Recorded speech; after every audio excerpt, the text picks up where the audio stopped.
In this lesson, we'll start drawing the shrubs for the front of the house.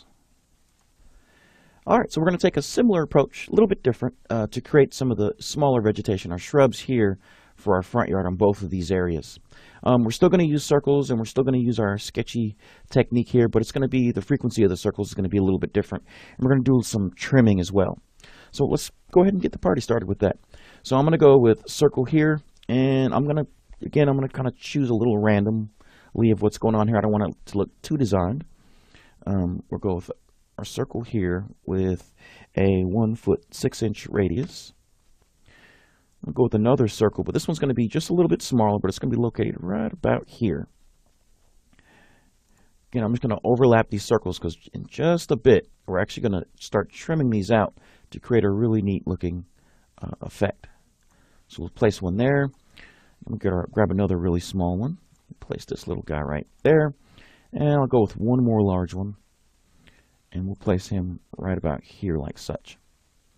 So again, with this, it kind of gives us this organic, random feel here. So now what we can do is I'm going to keep these circles, but I'm going to do the tedious task of using my polylines to actually go through here and actually draw out the exterior edges of our shrubs here. So we'll go polyline, and again, I'll make sure my ortho's off. And I'm just going to, again, like we did in the last lesson, just kind of work my way around here. Now this is going to be a different type of plant or tree, so we may want to take a different approach to how we're actually forming out these pieces. So they may not have the same shape as we have over here, or they may be smaller. So it really depends on the type of tree and how you want to represent that graphically. So again, I'm trying my best to use my circles as my guide here. And I'm just going to shoot it all the way around. And you can see I'm just simply clicking and moving my mouse around. So what I'll do is I'll pause the video here so you don't have to sit here and watch me do this little tedious task. And when I come back, you'll actually see that I'll have all my leaves and the edges of our shrubs in place. Alright, so I'm just about done. And what I did was I made sure I turned off, again, my ortho, but also turn off your O snaps, your object snaps. It'll give you a lot more control over the look of your leaves and what you're trying to create here. So now I'm going to finish off this. I'll hit escape. And we really don't need our circles, but I'm going to keep them anyway just in case. We'll take those away just a little bit. But now what we can do is we'll take the same approach we did with the other one. So we'll grab that, we'll copy, and I'm just going to slightly kick that up just a bit. Hit escape to get out of that. Select the one we just moved, type trim, enter. And now we're going to trim off anything on the bottom that we're not going to need because it's not going to be hit with any shadows. So again, I'm going to really quickly delete anything on this side. Kind of here in between the larger and smaller areas. And it looks like my command may have dropped off, so we'll just select it again and type in trim.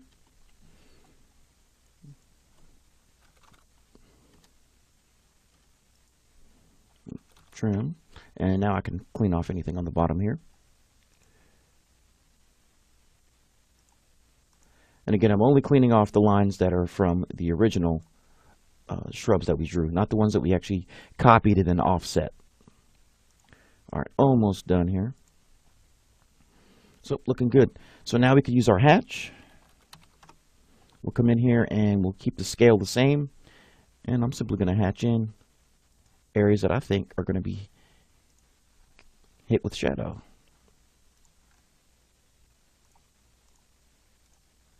So again, I'm trying to achieve this hand-drawn, sketchy look. So we're going to do a little bit of the overline or the overlap of the lines in just a moment. Once I get these last few shadows in place, and once we get rid of these circles, it'll look a little better than what it's looking right now. So again, I'm going to place some more shadows, kind of where I think they would be. Oh, Control Z out of that. And if you ever accidentally hit in this area and if you do that right there, you just need to move your mouse out. Or if you do hatch it on accident, just Control Z. You'll still stay in your command too. That's the cool thing. So, oh, close bounds. I'm not too worried about that. Again, this is random. There's not an exact science to this. It's organic in its nature. So, all right. And we're drawing. Maybe we need some more shadows. I think we're in good shape. So now what we could do for these guys, we probably could have did the same thing with our tree, but we'll do it here. Is we're going to draw a line. And again, I'm going to make sure that my ortho and my O-snaps are off at the moment. Draw a line for that one. I'm going to draw a line for this one. I'll draw a line for this one. I'm going to try my best to kind of go through the middle here. So now what we'll do is we'll actually turn back on our object snaps, so that way we can draw our next lines, and we'll kind of use that midpoint as our guide. So again, we're going to overlap just a little bit, creating that sketchy, imperfect hand-drawn look here. I'm going to do the same thing for this guy. Trying to get our branches in place. Now I don't want to get too crazy with going with the overlap. Just want a little bit, not too much. Don't look like we're trying too hard here. So we'll bring this down to midpoint there. So again, keeping it simple. That's what we're doing here. So we'll go midpoint to this area. Midpoint here. Kind of shoot it out there. We can use a few more here. And I'm just going to drag these endpoints in just a little bit. Don't want them to overlap too much. All right, so now what we could do, we can get rid of our circles, and we'll see how our shrub turned out.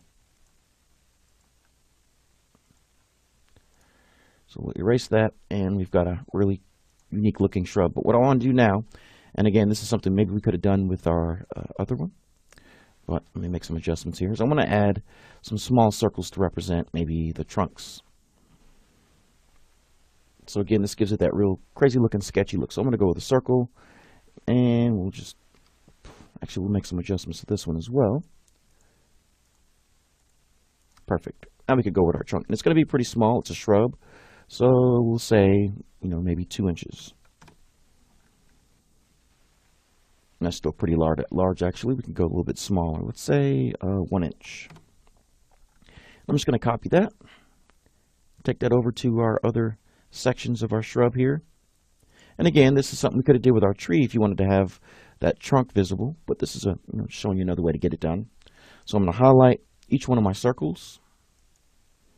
And I'm going to trim off any excess line work in the middle of those. So we'll type in trim. And now I'll just come in here and erase what's in the middle. So this is another interesting way to make some really sketchy looking cool trees for your site plan. A lot of people will use simple circles. That's it. But I like to get, I like to get a little creative with my graphics here. And so we've created our set of shrubs. So now all I need to do is create a layer for this. So we'll add layer. Actually, we've already have one in place, which is awesome. So what I'm going to do is I'm going to select what we just created here, making sure I got everything highlighted. And we're going to add this to our shrubs layer. And then if we wanted to, we can go ahead and create a block with this as well. So that's how you go about making shrubs.